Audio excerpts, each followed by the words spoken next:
11 de abril. São Leão, Papa, 461. São Leão, célebre na história da Igreja pelo profundo saber, pelas grandes e extraordinárias virtudes e principalmente pelo brilhante governo que fez, como chefe supremo da cristandade, era natural de Roma. Bem cedo, quando ainda fazia os estudos, pôde-se observar-lhe um talento fora do comum, como de fato se distinguiu entre os condiscípulos, sendo entre eles sempre quem ocupava o primeiro lugar.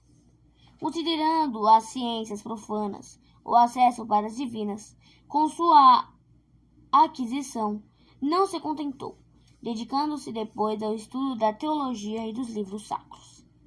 Feito sacerdote, o Papa Celestino, conhecendo de perto o grande valor científico e moral do jovem eclesiástico, ocupou-o logo nos trabalhos administrativos. Por diversas vezes, Leão se desempenhou de cargos dificílimos. Como delegado apostólico, foi Leão que descobriu as tramóias escritas que o Pelágio Juliano fazia para obter a readmissão no grêmio da Igreja. Dada a prudente e circunspecta intervenção de Leão, foi conservada a paz nas Gálias, onde graves desinteligências entre Aécio e Albino poderiam ter tido gravíssimas consequências. Quando, em 440, Xisto III morreu por unanimidade de votos, foi Leão eleito Papa.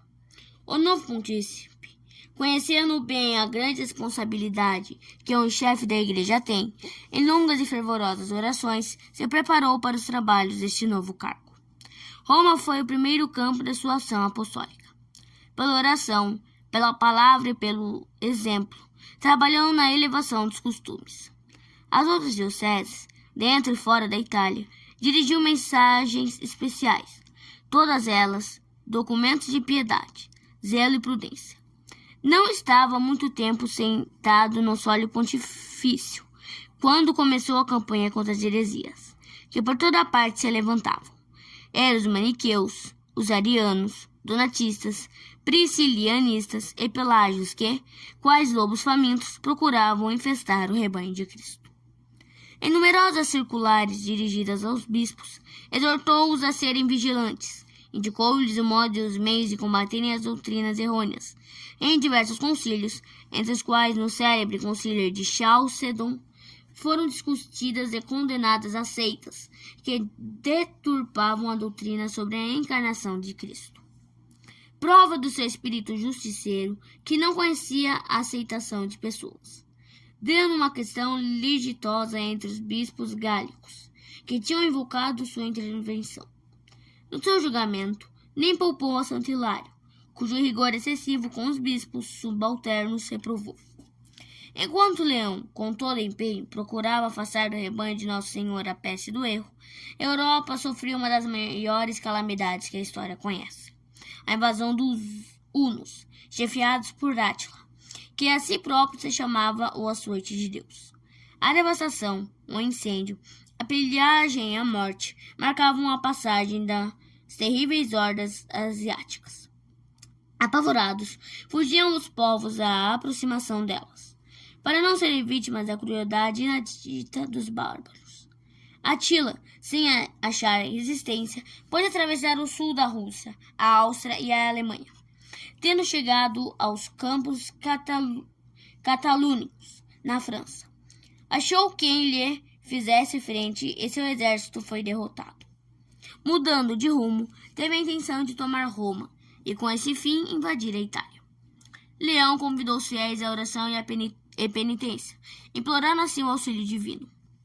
Átila tinha chegado já a Ravenna e os romanos tremiam, na expectativa da cidade sofrer uma invasão. Leão foi ao encontro do tirano, o qual, contra o que se poderia esperar, o recebeu com honras e signais de respeito. Átila prometeu pôr termo à obra devastadora e contentar-se com o pagamento de um tributo.